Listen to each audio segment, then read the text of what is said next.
السلام علیکم ناظرین، آج ہم ایک ایسے مسئلے پر بات کرنے جا رہے ہیں جس کا سامنا بہت سے لوگ کر رہے ہیں۔ یقیناً آپ بھی اس مسئلے کا شکار ہوں گے۔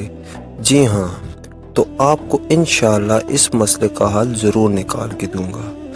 اچھا، نیند نہ آنا آج کل ہر انسان کا مسئلہ ہے، لیکن زیادہ مسئلہ ان لوگوں کے ساتھ پیش آ رہا ہے۔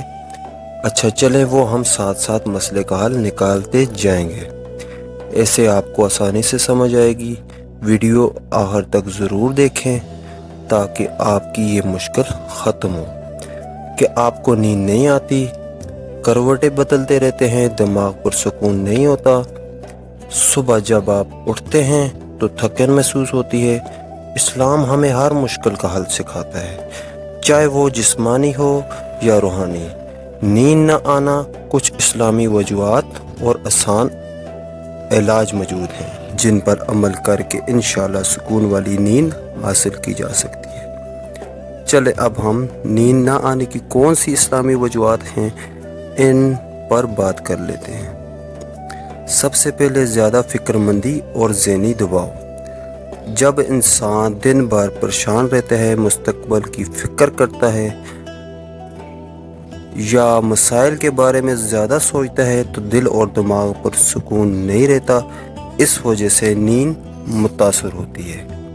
نمبر 2، گناہوں کی زیادتی۔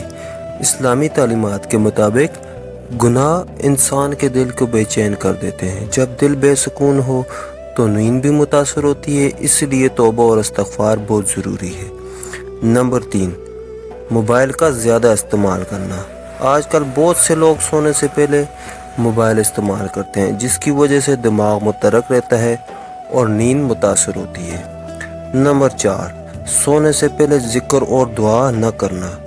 جب انسان اللہ کا ذکر کیے بغیر سوتا ہے تو شیطان وسوسے ڈالتے ہیں اور نیند میں خلل آ سکتا ہے۔ اب آتے ہیں اس کے اسلامی علاج کی طرف۔ کن چیزوں کو کر کے ہم اپنی نیند نہ آنے کی پریشانی کو دور کر سکتے ہیں؟ سب سے پہلے سونے سے پہلے وضو کرنا۔ نبی کریم صلی اللہ علیہ وسلم کی سنت ہے کہ سونے سے پہلے وضو کیا جائے، اس سے جسم اور روح دونوں کو سکون ملتا ہے اور نیند آسانی سے آتی ہے۔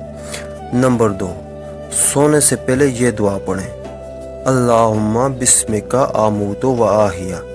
اس کا مطلب ہے، اے اللہ میں تیرے نام کے ساتھ مرتا اور زندہ ہوتا ہوں۔ اس دعا کو سونے سے پہلے پڑھنے سے دل کو سکون ملتا ہے اور نیند بہتر ہوتی ہے۔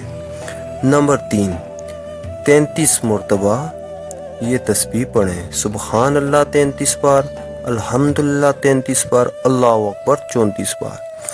یہ عمل نبی کریم صلی اللہ علیہ وآلہ وسلم نے سونے سے پہلے پڑھنے کی تلقین فرمائی ہے اور اس سے جسمانی تھکن اور بے چینی کم ہوتی ہے۔ نمبر 4، سورہ اخلاص، سورہ فلق اور سورہ ناس پڑھ کر دم کریں۔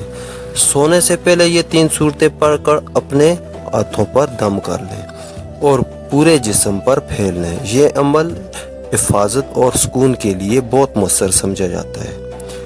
پہلے 4 عمل ہیں جو آپ نے نہیں کرنے، اور جو بعد میں 4 عمل بتائے ہیں ان پر عمل کرنے۔